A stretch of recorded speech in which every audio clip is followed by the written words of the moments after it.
Doctor बाबा साहब अम्बेडकर जी ने 21 साल बौद्ध धम्म का गहरा अध्ययन करके 14 अक्टूबर 1956 में नागपुर में अपने लाखों अनुयायी के साथ बौद्ध धम्म की दीक्षा ली।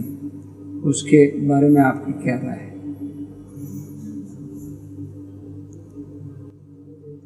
बहुत महत्वपूर्ण काम किया, ऐतिहासिक काम किया।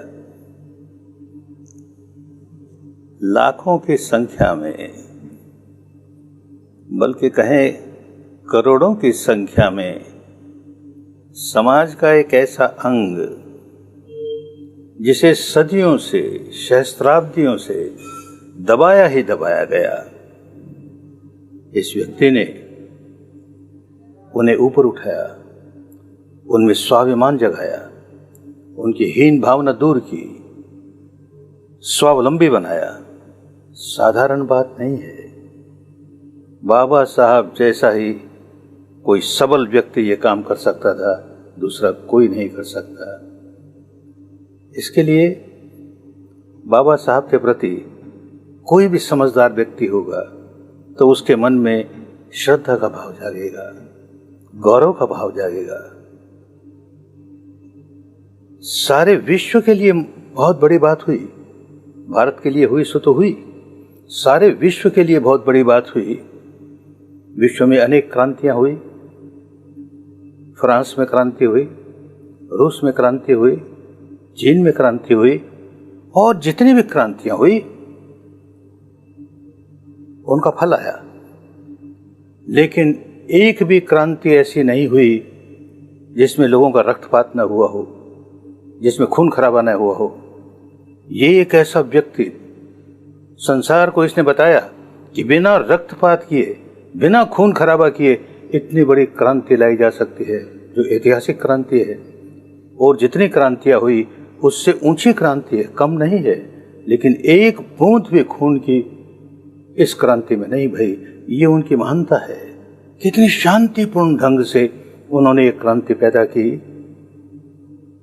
भारत सरकार ने उनका सम्मान किया, उनको भारत रत्न की उपाधि दी। मैं कहता हूं, एक दिन विश्व को होश आएगा कि इतनी बड़ी शांतिपूर्ण क्रांति करने के लिए उनको नोबेल पीस प्राइज दिया जाएगा और वो विश्व रत्न होंगे। होएगा, लोग समझेंगे, समय आएगा।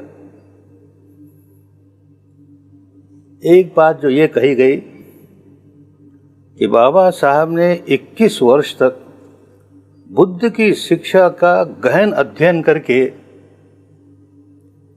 लोगों को इस ओर मोड़ा, ये सत्य तो है, पूरा सत्य नहीं है, अधूरा सत्य है। बाबा साहब जैसा मेधावी व्यक्ति, अध्ययनशील व्यक्ति, भारत का कोई दूसरा राजनेता इस पीढ़ी का, पिछली पीढ़ी का, उनके जितना शिक्षित नहीं, एक भी नहीं हुआ।